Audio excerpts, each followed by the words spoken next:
Hey guys, happy Halloween. Happy Halloweeny. So we just released our Halloween episode that had 3.5 hours and 21 podcasts represented it. Wow. That's good stuff right there. At the time we're recording this, which is the night before Halloween, it's already had Halloweeny Eve. it's already had like 16,000 listens. Oh my gosh, are you serious? Yes, pretty. Whoa. So, and it's been a lot of good response. A lot of people have liked what they heard. We had a very big variety on there. I know, man. What's that? That was great. Thank you guys for doing that. But because of the fact that it was 3.5 hours, I couldn't release it on Halloween. You're not going to get through it in one day with other stuff going on. Yeah. So we released it early. But then I was like, but then we don't have anything to release for Halloween. But never fear. Except on Halloween. You can fear on Halloween. That's Yeah, well, that's the whole point. Our friends at Astonishing Legends did a special little episode. And you know how these guys are. They can't do anything in 10 minutes like everybody else. It takes them that long just to introduce themselves and stuff. So I allowed them to go a tad bit over, about 20 minutes over. Oh, cool. So they did a special 30-minute segment that we're releasing by itself today on Halloween. Wow. And nice. you guys are going to like this because this is an awesome story. And they somehow managed to do it in less than 7 episodes. So, Hey, they like to get the details out now. They don't want us to be wondering what's happening. but they definitely had some fun with it. And you'll Good. see they poked a little bit of fun at us and Oh, they poked did? a little bit of fun at themselves. And I bet Forrest talked about my hair. he did not talk about your hair. Okay. But enjoy this and happy Halloween. Happy Halloween, guys.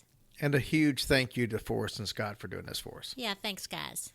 What is this? What are we doing tonight? What are we doing here, Forrest? Oh, I love to ambush you with a story that we've done very minimal research on, but it's one that is very dear to my heart in a creepy way. And of course, this is for our good friends Jerry and Tracy Polly over at Hillbilly Horror Stories. And I think we tried to do something last year for Halloween for them, and next thing we knew, we woke up and it was Thanksgiving. Like, oh my gosh, we just time flew by so fast, and it's like, well, let's try and get something for them this year. But of course, we may not even have given him enough time because we're going to spring this on him. But So it's tell a me this. story- So tell me this before you go any further. What is the Sure. setup for this? Why are we talking about this?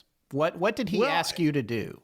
It was a Facebook message, I believe, months ago in advance, because he actually knows how to produce stuff ahead of time, unlike us.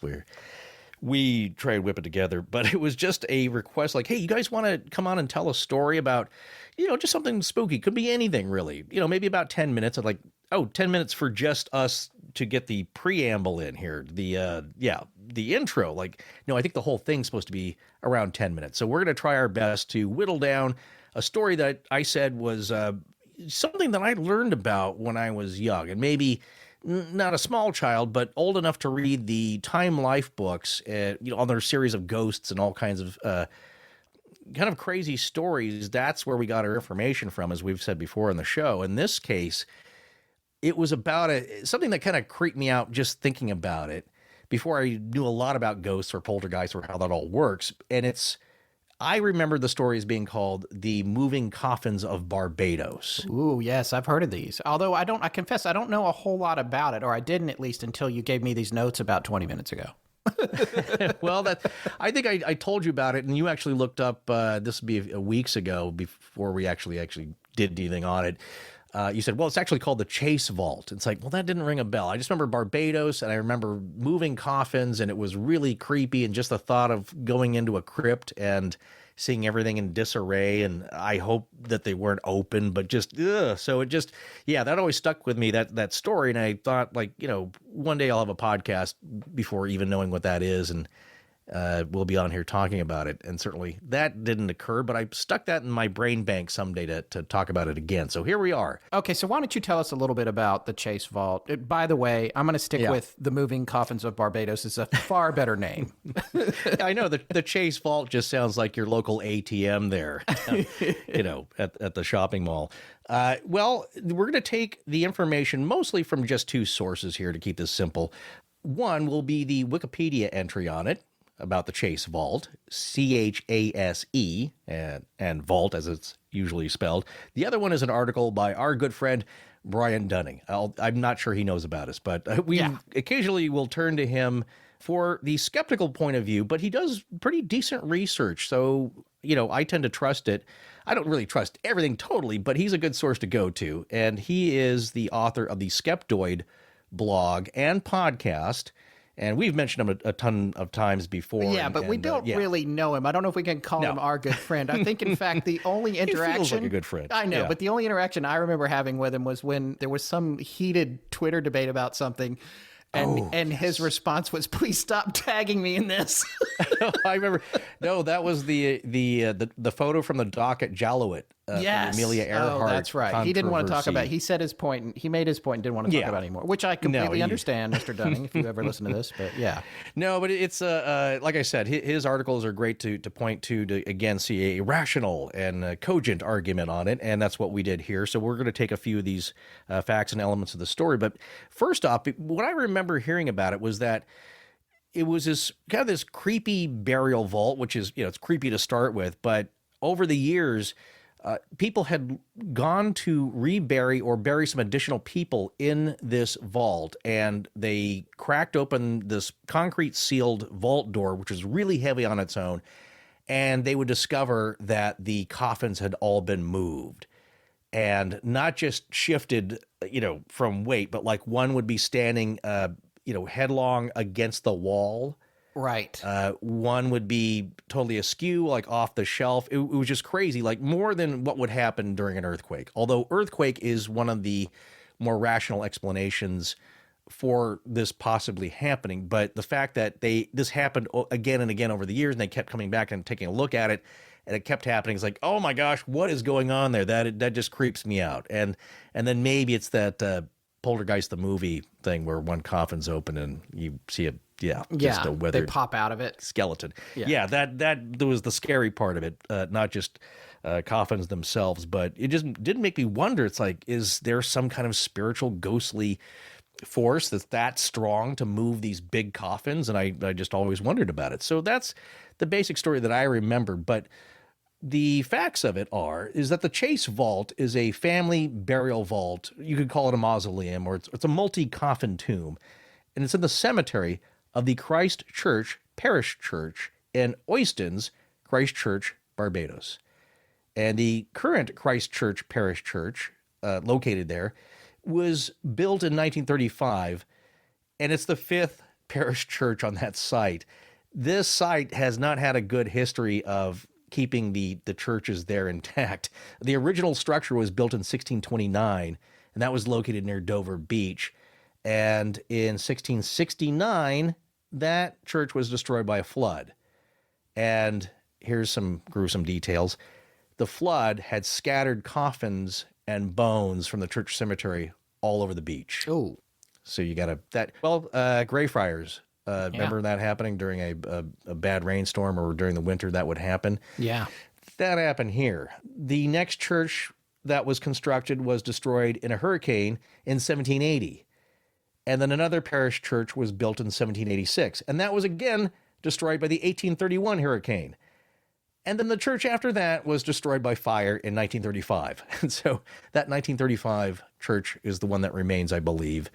And it does sound like the Monty Python sketch about the guy building the castle in the swamp. Yeah. That caught fire, fell over, and that sunk into the swamp. Yes. So it's got an interesting past to it. But of course, it's mostly famous for this story, this legend of coffins mysteriously moving around by themselves. And apparently in 1820, the governor of Barbados and the members of his staff did an investigation. They wanted to get to the bottom of this, and they investigated it and had no explanations at all. And according to the story, each of the coffins was buried separately. And of course, after that, they've had no problems with it. And today, you can go visit that vault, but I believe it's empty. Empty.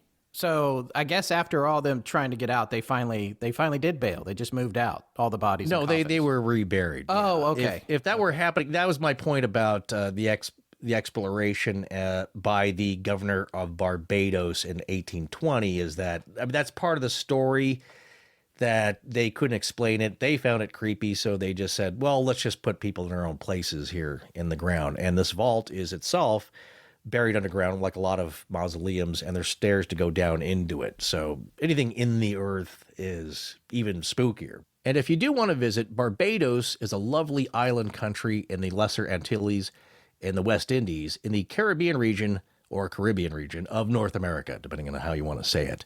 You know what I And- think of whenever somebody Yeah. says Antilles? That was Captain Antilles that I think C-3PO used to be with back in the day. Is it really? Yeah, 'cause that was the first I'm time I sure that's heard where the they got word the name. Antilles. So when I was a little kid, I had no idea of the Lesser Antilles Islands. So I learned the see. word Antilles from Star Wars, the first one. Oh, there you go. Yeah. Well, it's been around for a while. You know, it's in the coastal area called Oistins, and you can see a lot of videos on there. It just looks like a lot of fun. Like Oh, a it looks Caribbean beautiful. place. It's gorgeous. Yeah.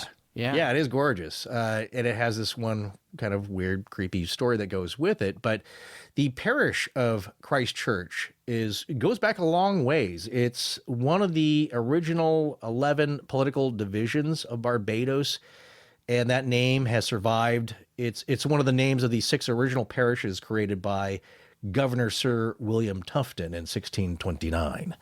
But here are the origins of the story itself, the creepy coffin moving story. The story first appeared in print in a book titled Transatlantic Sketches, and that was published in 1833 and written by General Sir James Edward Alexander. General Alexander was Scottish by birth, but was an officer in the British Army. He was also an adventurer and author. Now, this is also according to Brian Dunning's article, and General James's own account. I'm going to tell you who was buried there. Researchers, to start with, believe that the vault was built for someone named James Eliot around 1724, but Eliot never used it himself.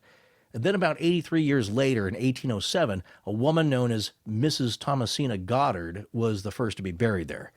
Mrs. Goddard would still remain in the vault when wealthy landowner Colonel Thomas Chase purchased it in 1808 to unfortunately bury his daughter, Mary Ann Maria Chase. In 1812, Colonel Thomas Chase would have to bury another one of his daughters, Dorcas Chase. I'm sorry. Yes, What was that name? Dorcas. Dorcas. It is, I believe, from the Book of Apostles in the New Testament. So it's a biblical name, not a slam or a meme as you might encounter today. Okay. Yeah, Dorcas. I knew you were going to ask about. Oh, well, that, just in because high of school, the- I myself was called a Dorcas, but I think that was different, I think that's Dorkus. KUS. Yeah, good point. This is Dorcas. Yes. Yeah, well, this is also another story of tragedy because only a month later in 1812, the sealed vault was opened again for the burial of Thomas Chase, who had taken his own life, Colonel Thomas Chase. And he was a man despised for his bad temper and cruel treatment of his slaves. But this would be the first instance to be witnessed of this disturbing event. The coffins of the Chase girls were strewn about, moved, and scattered. Alexander described the state of the vault when it was opened in order to, quote, to receive the body of another infant. The 4 coffins, all of lead, all very heavy, were much disturbed, end quote. And when the vault was opened in 1816 and 1819, the coffins were again found scattered, helter-skelter.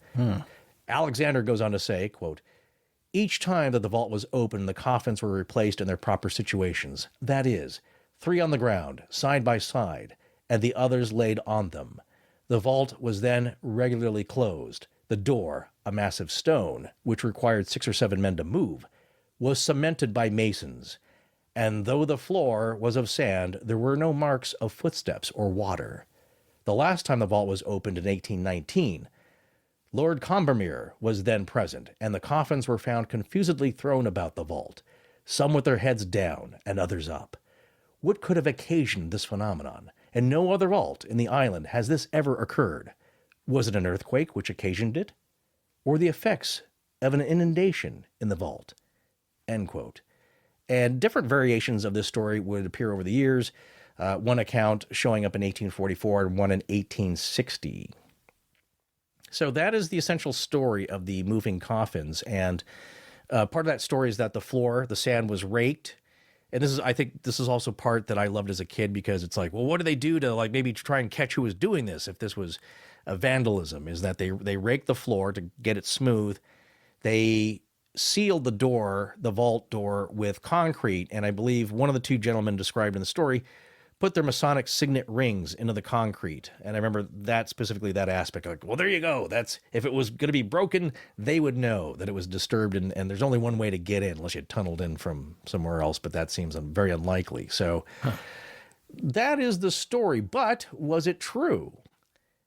Now, if you look to two of our favorite skeptics, Brian Dunning and Joe Nickel, they both have theories on this. One is that Joe Nickel will say, well, if you look at the elements of the original story, they have a lot of Masonic elements to them, of the Freemasons, and that this story may not be so much of fact and lore based on something that actually happened, but if you look at it, it may just be an allegorical story from the Masons to elucidate all of their teachings and belief, their symbolism, their symbology, both of those things.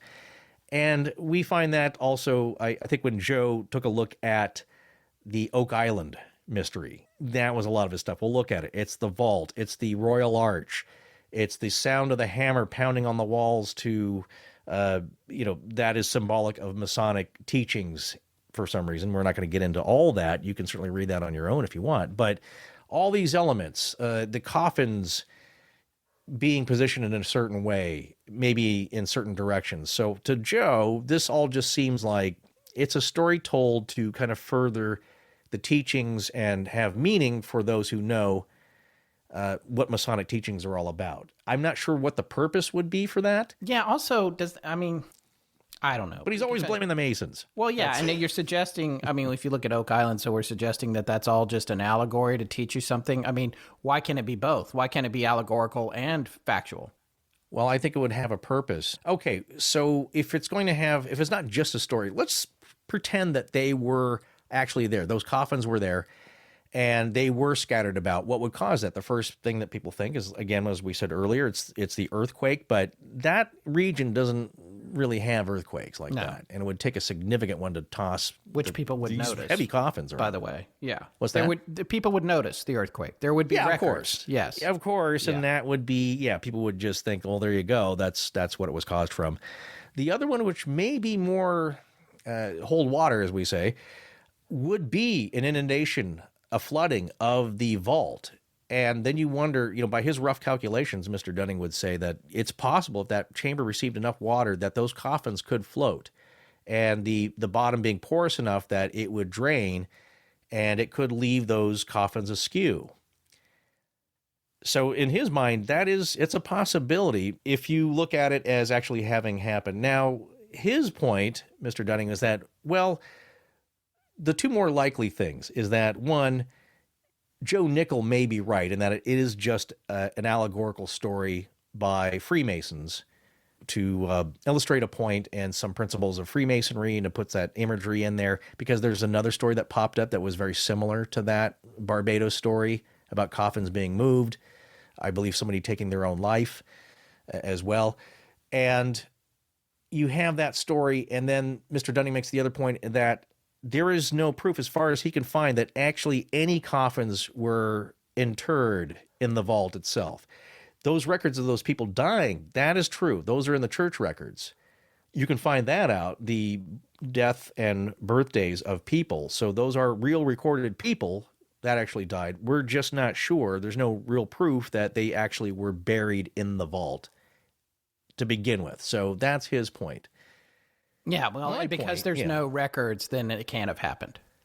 Because, well, you have to if it's not in writing, there's no way anybody would have put a coffin in there and not written it down somewhere. So we're ruling this out. That's just, to me, I get that point. It's like, okay, well, so we need more information. If you're going to say they never buried anyone without records in this area, okay. Right. Because here's what I'll agree with. Yeah. People would notice an earthquake in Barbados. Mm-hmm. They're not going to notice the rain. If it probably rains a lot all the time, they're not going to notice that. So they're never going to stop and be like, hey, I wonder if the vault's filling up with water right now, or the mausoleum over here, or they're not ever going to really think about that. They would notice an earthquake. So That makes sense. The floating of the coffins, they did all the math on that. It sort of makes sense to me. You know, and that, and also there's not a spooky component to this necessarily. The story itself, the idea of it is spooky, but there's not an accompanying ghost story or legend or don't go in there or, that goes along with it.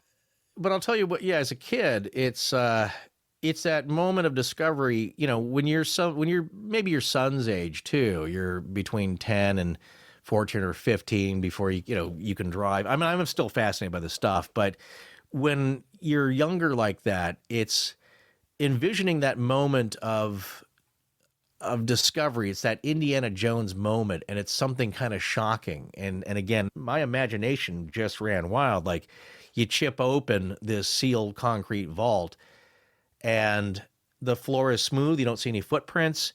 It doesn't look like it's been flooded. That's also part of the original story. Yeah, that there wasn't any water. No water marks or anything. Yeah. Exactly. They had not noticed any water. That certainly could happen, but there didn't seem to be flooded in any way, even though they do get flooding around that area. But, of course, that was moved after that one incident. I believe that the parish church was moved to higher ground. But it's the idea that you walk in there, and it is that still creeps me out, that poltergeist scene in the movie where the coffin bursts through the floor of the house and then swings open, and then it says, so that's what scared me, is that what is doing that. And if you look at it analytically, as we know now, it's like, well, I think both Scott and I believe that poltergeist activity is possible. See, if you look at it from Joe Nichols' point of view, or maybe even Brian Dunning's, that does not exist. That can't be a possibility. So the story must have been false, and it's very likely, like, okay, maybe there was water, but it's probably more likely that the story was just made up to begin with. Well, and that's a form of confirmation bias based on exceptional rationality. This denial that anything supernatural or unexplainable can occur then leads them around to doing whatever it takes to disprove it. I mean, this is how our court system works. So there's nothing wrong with that, but I'm just saying, you're right. If you're throwing the baby out with the bathwater, you're going to find a way to get the story around to your personal belief system, which is what they're doing. Right. But in their minds, their belief system is the only one that's right. Well, it solves a lot of problems. You don't have to think about all this weird, spooky, spectral stuff because it doesn't exist. You don't have to consider it how that would happen. But I think you and I both include that in our reasoning, in that, okay, let's say that is possible, that kind of powerful poltergeist activity. Then I wonder about the logic of that. It's like, well, we only have the stories we've heard of to go off of. It's not like this stuff is measured or is wanting to be measured by the broad scientific community, as we often say. But is there enough poltergeist activity to have moved something that heavy? Where I believe, I was going to say Colonel Mustard. It is not. It is Colonel Thomas. Mayonnaise? Yes. Special sauce? No, it was, I'm sorry. Sriracha? General Sriracha? Sorry, I'll stop. I am having fun, though. That is fun. If I could come back with a name quickly here. Colonel Thomas Chase. That's the vault's name. That guy. Of course I remembered his name. I thought you were trying to think of somebody else. Okay. No, but General So was another thought. That's just, this guy was a colonel. General So. That's too easy. But his chicken was so much more delicious. In any case, his coffin, it was said, was found head down and propped up against the wall. It apparently took 8 men to carry his coffin, because I believe these were lead lined, if not totally. They just totally made out of lead. Seems too heavy. I mean, I don't want to look in the face of the math that Dunning and Nickel did, but like floating a lead lined coffin. I mean, it doesn't, unless it was really well built, it just doesn't seem like it would happen. Like, it's all about displacement, my friend. That's all I can tell you. That's but I mean, is it airtight on the top? Like, wouldn't the water just start spilling over the top edge before it would achieve buoyancy? I think it floats before the water spills over the top, all things being equal, but it's why I think you can make a concrete boat. Yes, you can. I know for a fact there are concrete boats, but there you go. I don't know. My point, just looking at it as poltergeist activity, like, are poltergeists that strong? Well, to illustrate a point, I can't remember the name of the author, but he did a very in-depth study. He was a journalist who did a real kind of a long and in-depth study about poltergeist activity and went interviewed a lot of people, a couple of police officers, especially because, police officers see a lot of weird stuff. And I remember one anecdote that he told that he's with some detectives. It was a family that reported to the police some major poltergeist activity. And I believe this author said that there is a connection to young people, especially young women in their teens, where this seems to happen. And this happened to be the case at this house. The police showed up and he said, these guys are, they're tough old grizzled detectives. They don't believe in this stuff. They've seen some weird things, but they, spook stuff and ghosts and maybe not. The story that he was told was that there were 3 police officers, big guys, big burly dudes sitting on the couch, and this couch lifted off the floor like 6, 7, 8 inches and either moved or dropped straight down, and these guys lost it. Because they were right there. There's no way that could be rigged. There's no fishing line that's going to lift that up and, or hydraulic kind of stuff. They checked and there was nothing there. It was definitely unseen force moving a heavy couch with 3 heavy dudes on it. So to me, it's like, well, I guess moving big, heavy lead line coffins, it's possible. I don't know what's impossible. All I know is that Yoda moved that X-Wing, to get back to my Star Wars theme here. Here's my point, but he Size has a matters limit. not. Well, it does, though, because here's my thing. Remember when he's battling Christopher Lee? I can't remember who he's battling. He knocks over the giant silo, and Yoda has to do, it's all he can do to keep this thing from crushing everybody and himself. Remember that? Yeah. And that was even when the X-Wing. That was bad writing. Well, here's my point matter. about this whole ridiculous line of reasoning is that is that there are limits to power. It's like Yoda just can't. He can't move a mountain. That's too much even for Yoda. Moving the X-Wing got him tuckered out. He was winded. Yeah. Holding that thing off, it's like, that was enough. It's like, quickly move because, Yoda will not have time. So he's at his limit. Yoda no, well, that's Yoda under stress. He's not. straining. That's, I think, it's more like. We're not going to get into the grammar of Yoda We now, need to stop. We got to stop. No, but okay. So how long that were we was supposed my, to make this? Because we're at 27 story. minutes right now. Is that how That's long? probably Jerry can cut it down. I don't know if it's what he wanted, but you know what? Okay. When you ask us to provide some material, you should know what you're getting into. Yeah, you need to clear off some hard drive space. I'm sorry, this was supposed to be 10 minutes, but yeah. There you go. We get riled up because we love this stuff. Quickly though, for you, Scott, was there any story from childhood that creeped you out? Was it Lydia and the bridge, the lady in white? Was there any story you remember? Honestly, I'm from North Carolina. So when I was growing up, I was in North Carolina and I heard a lot of stories, and there was Lydia's Bridge, which is the classic hitchhiking ghost, which we touched on Lydia when we did Resurrection Mary. That did creep me out. But I think, what creeped me out even more was this story called the Mako Light. I do know that. Yeah. Just very quickly and briefly, it was these train tracks. You could go to these tracks that were disused but still there, and you would park at a place where the road still crossed the tracks. And if you looked way down into the woods, which were fairly overgrown, you could see this lantern swinging on the tracks, way down the tracks. And the story was that it was a brakeman who had been on a caboose, and the train was going, and there was other parallel tracks the other way, and he leaned out, and another train was coming the other way, and he got decapitated. Yep. And so the story is that he's out there looking for his head. And I never saw them. Yeah. I never saw the Mako Light, but my grandfather told me when he was alive, he's passed away now, that he had seen it many times. He would take dates there, and they would see it frequently, reliably. But eventually, I seem to remember reading, and I didn't look it up because you just sprang this on me now, which is totally fine. I'm just saying I haven't done any research. Right. But I seem to remember they took the tracks up, and for whatever reason, probably to develop the land. There's probably a condo there now, but for whatever reason, they took the tracks up, and when they did, it stopped appearing.